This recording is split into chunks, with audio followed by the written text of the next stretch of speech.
Football Friday, let's play a game we call Reading Between the Lines with our betting expert, Joe Fortenbaugh. We look at some of the more interesting lines like this one. Monday night, the Eagles are 1.5-point dog against Green Bay. That line actually moved a point in Philly's favor since yesterday.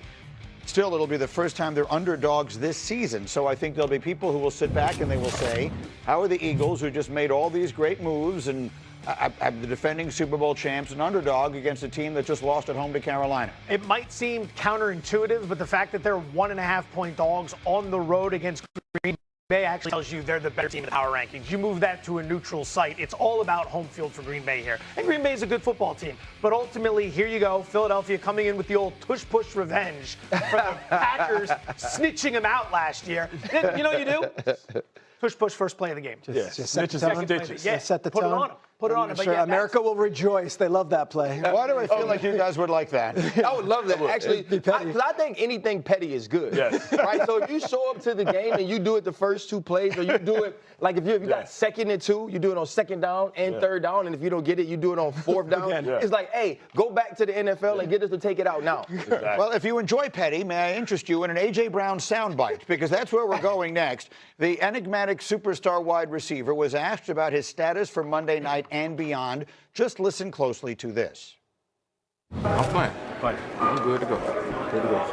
Is this the place you want to be? Yeah, well, has I said anything to not be here or Why something wouldn't like he be? Yeah. What do we take away from that? That Devontae Smith knew the right answer, and A.J. Brown refused to say it. Right? He didn't have to say a lot. You could have said, yes, this is where I want to be the rest of my career, whether it's true or not, because it's where your feet are now.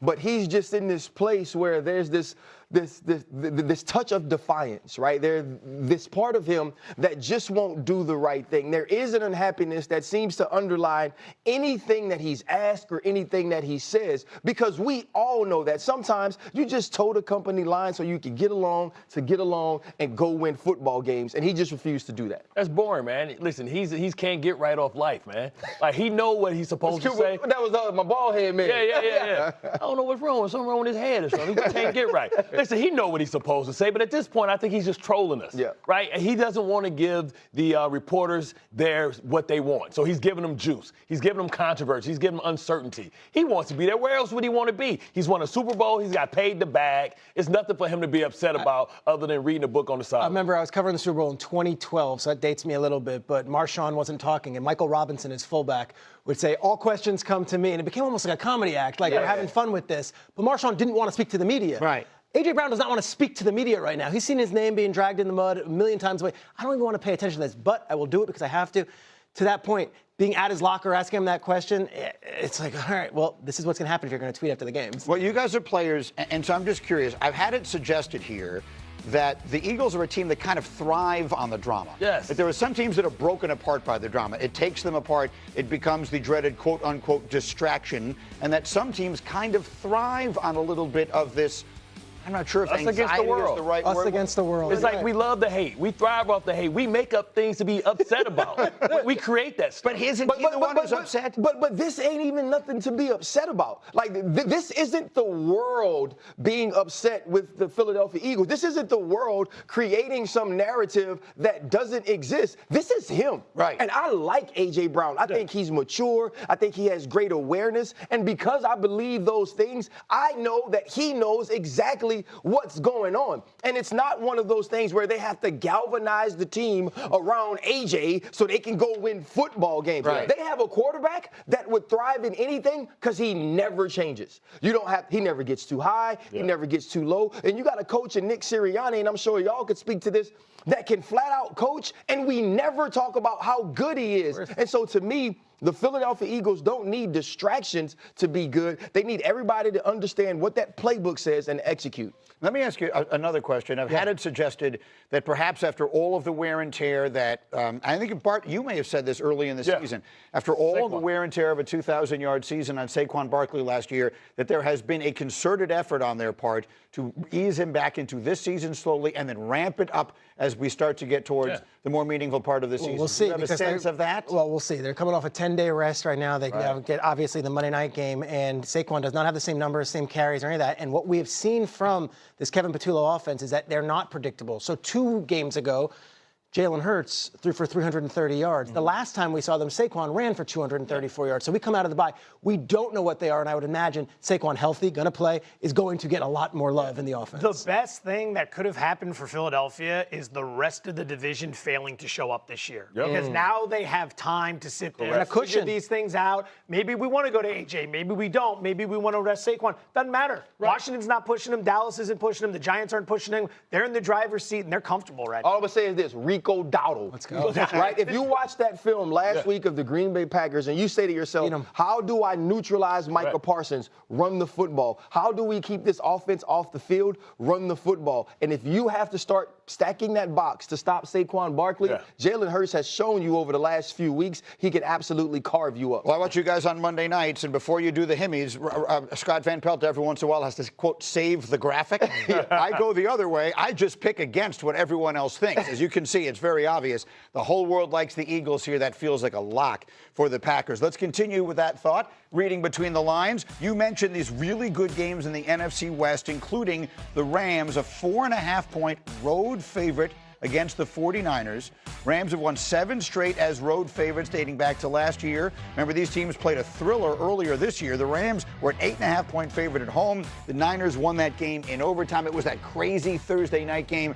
What are the people who know what they're talking about like here? A lot of money on the Rams here. Opened as a 3-point favorite, got bet up to 4.5 for a few key reasons. Number one, the Rams held in high regard by the bookmakers. The only team in the NFL that ranks top 6 in both offensive and defensive EPA. They bring a lot of balance to the table. Number 2, the Niners and the injuries. They're banged up on both sides of the ball. That defense's pass rush is non-existent due to all the injuries. Stafford should have a field day. And number 3, there is the revenge angle that some lead into. You go back a few weeks ago to that game. You got to put it on him at some point. I could see the Rams really opening it up here. Ryan Clark, I'm going to ask you a question because I feel like it's been suggested here a little bit.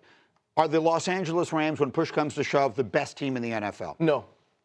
No, and Bart's over here shaking his head. I thought I was the hater. Now you hate. Making those He's got his faces. resting linebacker face. You know what? It's much like Peter mentioned about teams winning games against the lower level teams in this league. We're going to learn a lot about the Los Angeles Rams in the next few weeks. The NFC West is such a tough division. They're going to see the 49ers. They're going to see the Seahawks. They're going to get opportunities to play in these huge games. You think back to the biggest game they've had this season, it was against the Philadelphia Eagles, which they dominated for most of it and couldn't find a way to finish it. Matthew Stafford is playing at an MVP level, maybe better than I've ever seen him play. 37 years old. Yeah, they're going to get an opportunity down this stretch, but at this point, to me, the championship still runs through Philadelphia. Can I also add on this weekend in particular, and I would look at it this way.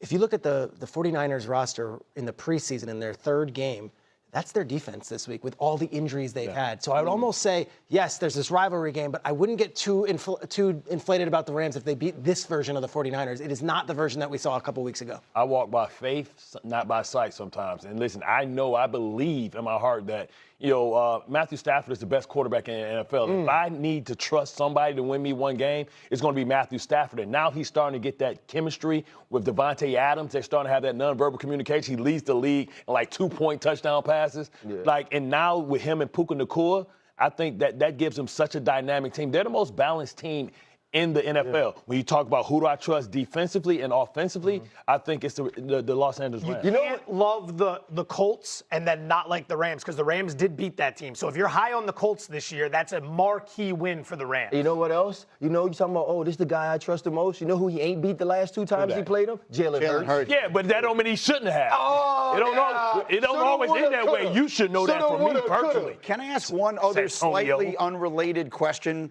Because it came up here yesterday, and I feel like it's something worth watching.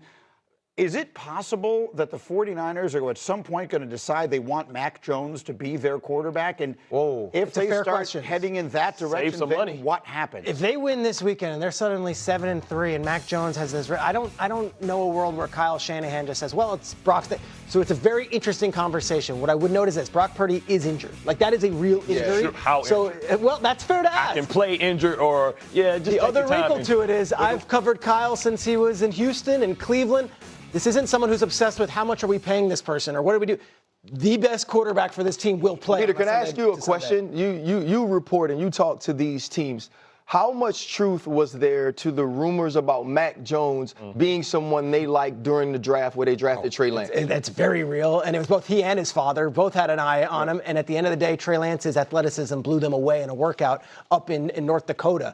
Yeah. This might be the guy he's pondered and wanted for all along. So who can you find? That's the thing. Who can you find to be the sucker to take that massive contract? Because we don't know if Brock Purdy can play outside of that system. We have the same questions about Brock Purdy that we have about Joe Burrow, because we've seen Joe Flacco come in at 40 years old and put I'm not questioning Joe Burrow at all. Who's questioning Joe Burrow? Absolutely not. No. Joe Burrow was the first overall pick. What I'm saying is we see a 40-year-old former Raven putting up same numbers, and Joe Burrow is worth like $200 more million. Hey, you feel all this? All that hate in your heart? That's because he didn't play like that when he played us in the playoffs. Guess what? Guess what? That's the problem. Guess what? It's an ice box where my heart used to be. Okay, Marion. All right.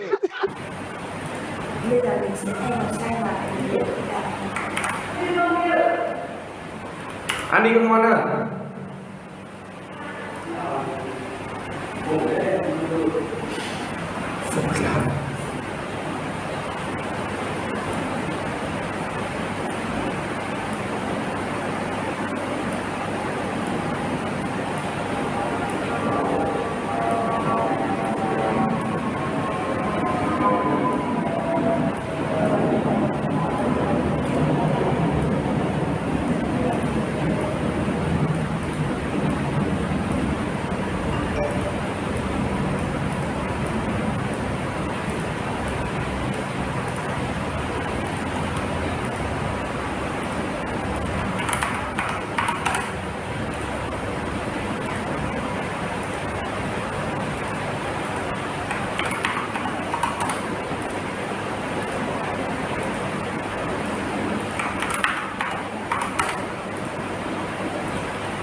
mới đến chức thảm của mình hoàn thành nhau